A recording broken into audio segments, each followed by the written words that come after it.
大家好，我係 Ambrose 啊。咁啊，嚟到一年一度嘅 HKIR 啦。咁啊，上年亦都做咗分析啦。咁啊，國際賽咁啊，做咗香港瓶遠飛標槍就成功命中呢一匹半冷門啊。咁啊，今年咧就遠飛標槍都會嚟衛冕呢一場香港瓶嘅。咁啊，我哋都會陣間分析下成場賽事啦，同埋佢衛冕嘅機會啦。咁當然啦，同日有另外3場 HKIR 啦。咁啊，浪漫勇士咁啊對住另外6匹參賽馬嘅啫。咁啊，香港杯睇下係咪都係手到拿來啦。咁啊，嘉應高升雖然一檔，但係似乎前速夠快之下咧，相信都好大機會可以奪標啦。咁啊，但係一哩嗰場咧就比較亂局少少啊。咁所以我哋今日咧都係會傾2場賽事嘅。咁啊，分別就係香港瓶同埋香港一哩錦標啊。好啦，咁啊打頭陣先講香港瓶先。咁啊，今年咧就11匹馬參賽嘅。咁啊，其中咧就有6匹咧就係7匹係外隊馬嚟嘅。咁啊，包括咗咧就南加名城啦、班霸實力啦。咁啊，上屆冠軍嘅遠飛標槍嚟過香港嘅歌里巨人啦。咁啊，同埋同工之妙名城潮流同埋愛提村嘅。咁啊，對住4匹本地嘅馬，咁相信都係俾外隊馬撳機咁撳噶啦，呢個 ATM 啊。咁啊，嚟分析一下呢一場賽事先。咁啊，先睇個步速形勢啊。1號嘅南加名城啊，咁啊，其實即係雖然轉播賽成日都聽我講話佢差咗啦咁樣啦，咁但係好歹咧5月其實都贏緊達德數金杯嘅，贏緊盈於外啊。咁啊，當然話夢日想啊嗰啲咧，高華勝雪嗰場喺後面塞車啦。咁其實之後6月、8月、9月、10月都跑過咧，其實最叻都係第4嘅啫。咁而且見到咧，其實喺凱旋門之前咧跑福伊錦標咧，呢隻馬好似賺咗個 track bias 同埋賺咗個步速之下，kick 落去隻馬咧就唔算好勁。咁啊，帝國夢嗰啲就冚晒上嚟嘅。咁而佢嗰個第4其實就唔係好叻啦。咁上次凱旋門直情冇嘢睇添啦。咁結合晒成個進程嚟講咧，呢隻南加名城咧喺我心目中咧已經係跌到2級尾添㗎啦，跌到2級尾3級，好似圓滿杜拜咁。而今年嘅對手係異常比較多啲嘅，即係2級頂1級尾嗰堆係異常比較多啲。咁所以南加名城雖然跑埋呢場應該就會退役配種啦，咁但係賺到擺前我都唔係好信。好啦，2號啦，班霸實力，哇！見到個騎師都驚啊，堅果啊，麥文堅騎啊。咁啊，有睇開我直播都知，即係呢個堅果，即係跑馬都嚇。咁啊，上一次墨爾本杯啦，亦都係嗰啲少少薛開華少少出色發揮啦，即係太後啦其實。咁當然130磅19檔其實都冇乜選擇㗎。睇翻成場馬，其實佢真係追得非常非常之好，孭住個重磅讓咁多磅之下，係追到個第7翻嚟啦。咁當然一半熟你個磅又冇咁重，又賺咗入邊咁樣追上嚟啦。咁而佢喺嗰個位置其實都以盡所能啦。咁啊，賽後咧其實就飛咗翻去愛爾蘭休息，再嚟香港嘅。咁稍嫌呢一度可能咧就嗰個即係機程比較多啲啦，即係又要澳洲翻愛爾蘭再嚟香港咁樣啊。咁但係落到場晨操咧，即係其實我第一日嘅時候，我未睇啲訪問咧，我係唔知㗎。我覺得隻馬其實都幾精神，跳落去都幾 solid，即係慢試。咁所以識又幾好啦。咁所以我就變咗覺得呢一樣嘢可能就未必真係好有影響啊。咁最熟手就堅果啦。咁啊，卻拉杯之後，愛爾蘭勝利節都係佢騎而贏嘅。咁再睇翻當陣時贏愛爾蘭勝利節大賽咧，其實猛雷當然唔算好勁啦，但係你見到係佢一隻馬後上，即係雖然係快步速啦，但係佢後上之下再拉快個總時間，快過標準時間嘅，即係當日嘅標準時間嚟贏4個幾馬位係超輕鬆嚟贏咧。其實個姿態即係不下於上年遠飛標槍嚟香港之前嗰個成績。咁嗱，即係當然啦，上年嘅愛爾蘭勝利節大賽，遠飛標槍係要對住姚斯達人，咁今年嘅頭馬就直情係班霸實力。咁姚斯達人當然喺我心目中長度好勁啦，咁但係班霸實力上次即係前一次做嗰場個時間或者個姿態孭住136磅跑嗰啲咁嘅黏地2800，其實係跑得相當之好啊！咁所以絕對唔好睇少呢一匹馬。咁啊，唯一就係驚咩咧？就係個二檔。咁啊，加埋呢個騎師，最驚佢困咗入邊塞車啫。因為其實智取神駒啊、智取神駒啊、南交名城、歌利巨人呢啲有機會走一碟嘅馬，實力唔算好強啊。咁如果困咗喺入邊，隻馬衝得唔順嘅話咧，就冇咁好咯。咁反而可能二檔佢跟唔到仲好啊，佢可能跟住遠飛標槍或者名城潮流喺出邊衝嘅話，反而呢隻馬可能仲好。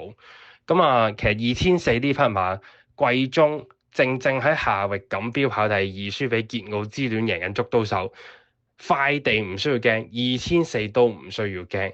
甚至之前喺德國亦都係贏有2400米嘅一級賽啦，咁所以我諗2400、2800其實係一樣咁好嘅，少少同上年嘅遠飛標槍一樣啦。咁呢隻其實係有一級賽嘅實力嘅馬嚟嘅，咁所以而家暫時未知道賠率係幾多啦。咁但係如果遠飛標槍今年咁多人注視之下，而令到隻斑白實力好分咗咧，咁大家一定要睇實呢隻2號啦。1號嘅南交名城啊，咁啊其實即係雖然轉播賽成日都聽我講話佢差咗啦咁樣啦，咁但係好歹咧5月其實都贏緊達德素金杯嘅，贏緊盈於外啊，咁啊當然話夢日想啊嗰啲咧，高華勝雪嗰場喺後面塞車啦，咁其實之後6月、8月、9月、10月都跑過咧，其實最叻都係第4嘅啫，咁而且見到咧，其實喺凱旋門之前咧跑福伊錦標咧，呢隻馬好似賺咗個 track bias 同埋賺咗個步速之下，kick 落去隻馬咧就唔算好勁。咁啊，帝國夢嗰啲就冚晒上嚟嘅。咁而佢嗰個第4其實就唔係好叻啦。咁上次凱旋門直情冇嘢睇添啦。咁結合晒成個進程嚟講咧，呢隻南交名城咧喺我心目中咧已經係跌到2級尾添㗎啦，跌到2級尾3級，好似圓滿杜拜咁。而今年嘅對手係異常比較多啲嘅，即係2級頂1級尾嗰堆係異常比較多啲，咁所以南交名城雖然跑埋呢場應該就會退役配種啦，咁但係賺到擺前我都唔係好信。好啦，2號啦，斑霸實力，哇！見到個騎師都驚啊，堅果啊，麥文堅騎啊！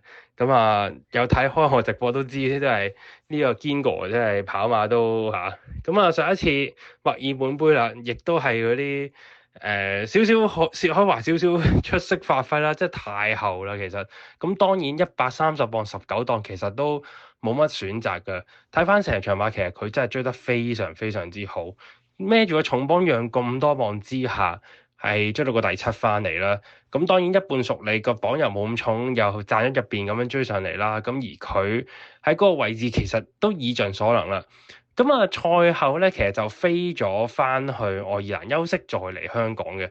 咁稍嫌呢一度可能咧就嗰個即係基情比較多啲啦，即係又要澳洲翻愛爾蘭再嚟香港咁樣啊。咁但係落到場晨操咧。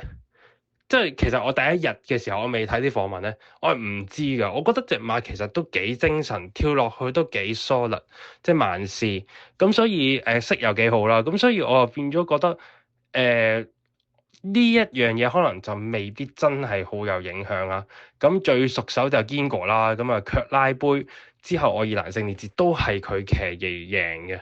咁再睇翻當陣時贏愛爾蘭勝利節大賽咧，其實猛雷當然唔算好勁啦，但係你見到係佢一隻馬後上，即係雖然係快步速啦，但係佢後上之下再拉快個總時間，快過標準時間嘅，即係當日嘅標準時間嚟贏4個幾馬位係超輕鬆嚟贏咧。其實個姿態即係不下於上年遠飛標槍嚟香港之前嗰個成績。咁嗱，即係當然啦，上年嘅愛爾蘭勝利節大賽。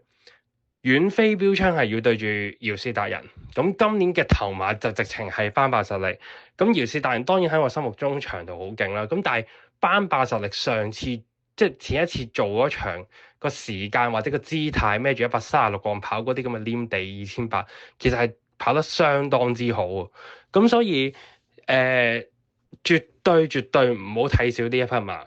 咁啊，唯一就係驚咩咧？就係個二檔。咁啊加埋呢個騎師，最驚佢困咗入邊塞車啫。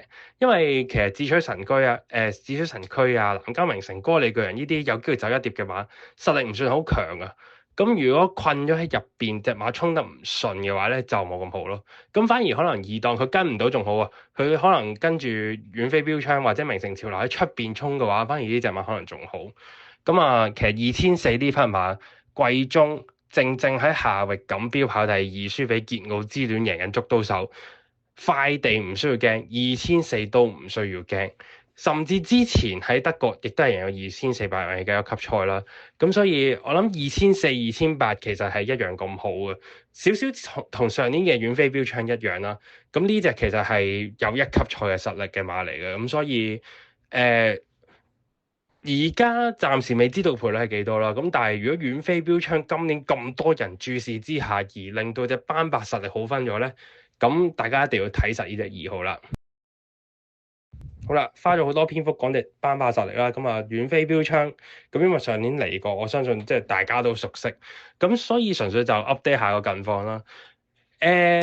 杜拜司馬經典賽嗰場咧就第5啦，咁其實就冇乜得追嘅，咁但係當時你再睇翻係野田分位同埋格倫島，咁太勁啦嗰組啊，咁啊之後再跑加冕杯咧，其實少少似杜拜嗰場嘅，亦都係冇乜得追嘅。咁所以幕後其實俾咗時間佢呢隻馬休息，而9月錦標擺咗喺前面放頭係甩開幻夢日想贏，咁幻夢日想之後喺啲馬女賽其實交得翻出個表現嘅，咁所以9月錦標嗰場其實係跑得好啦，咁而之後凱旋門喺入邊同隻帝國夢一齊追同工之妙嘅情況之下，結果跑到個第4，其實個 form 係保持到嘅，咁亦都係6檔好位啦，即係。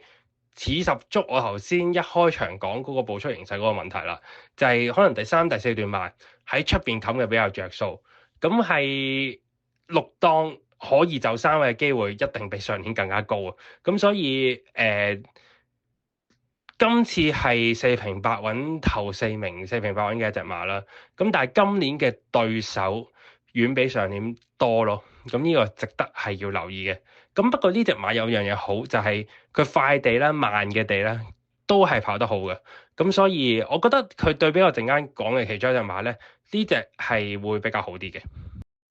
好啦，4號嘅歌里巨人啦，咁啊嚟過香港啦，咁但係嗰次2000有啲短啊，所以麻麻地。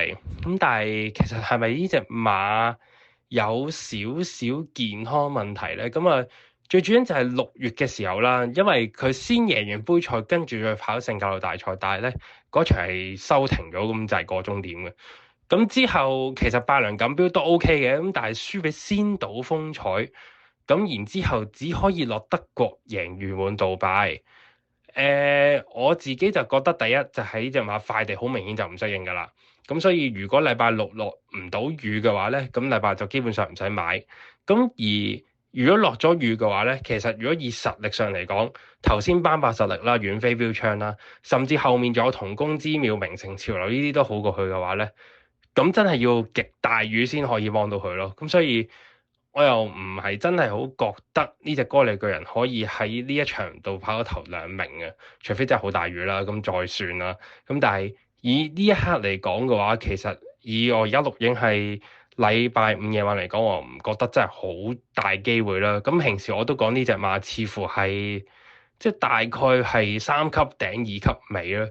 咁所以其實上次育馬者育者杯草地大賽其實都冇揀佢嘅，都係呢個原因啦。亦都係快地亦都係唔揀佢啦。咁而事實上上次證明咗啦，其實佢就冇話一姐咁蝕嘅。咁而佢都大敗輸到好遠咯。好啦，5號啦，同工之妙。咁啊呢一隻我相信除咗遠飛標槍之外啦，好多人會注視嘅一隻馬咧，因為其實之前4次費伯華同紀仁安合作跑香港瓶都入晒頭3名，呢樣嘢當然多人注意啦。咁第二樣嘢就係呢隻馬喺凱旋門上季第4，今年第3。咁而且今年咧其實贏過2項一級賽嘅，分別就係根利錦標同埋伊斯巴汗錦標啊。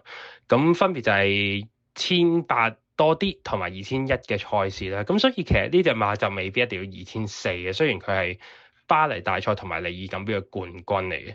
咁所以1800去到2400都得。咁但係我又好想同大家講一樣嘢咧，分析下呢隻馬咧，就係今季呢一隻馬係唯一一次跑過快地咧，就係日式大賽當陣時當日係大力貼欄嘅。咁但係結果咧，呢隻馬咧就拍住另外一隻馬放頭啦，係好慢步速咁放咧。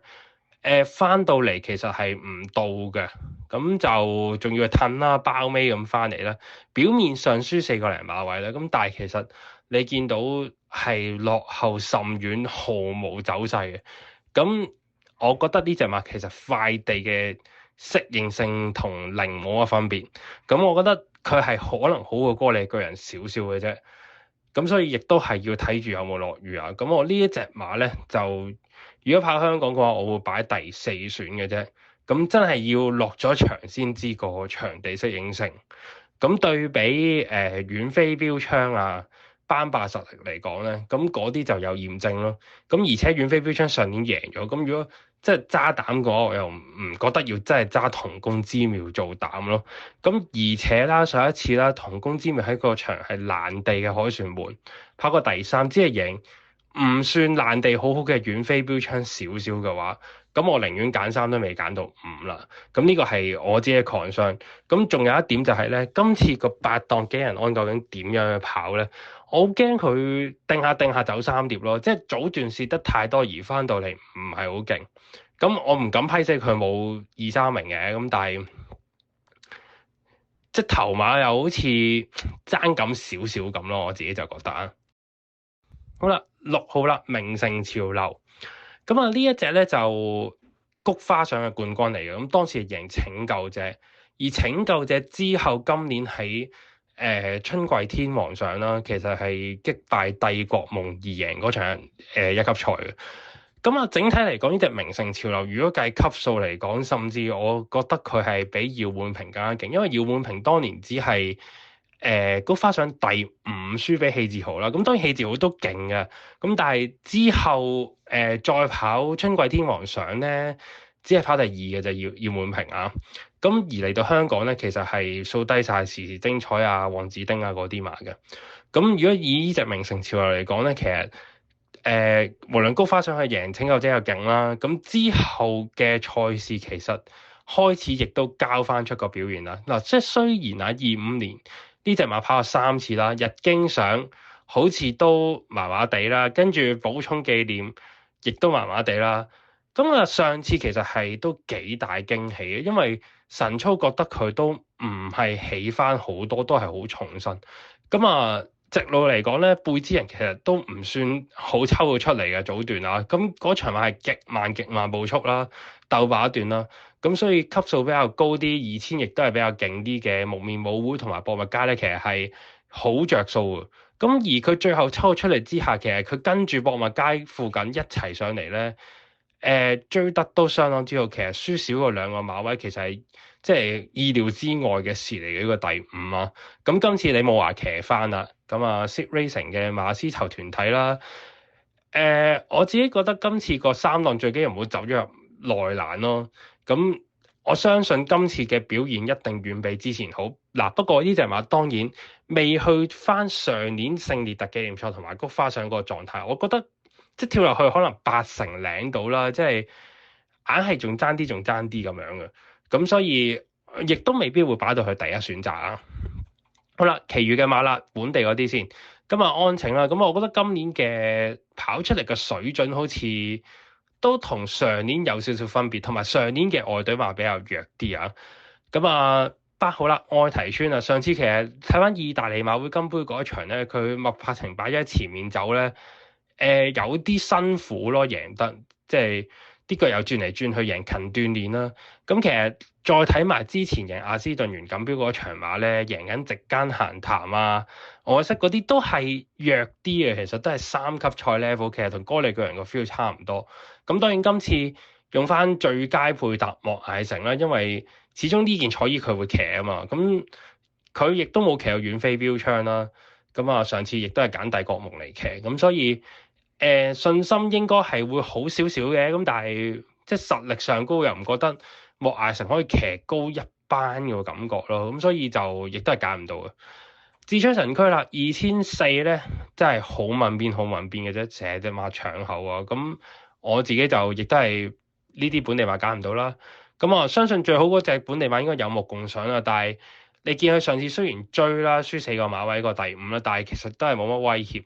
咁再睇上年遮打杯，亦都係即係比澳遊起拋，亦都係拋得都少少遠咯。咁對比即係啲外隊馬嘅話，又亦都係難搞。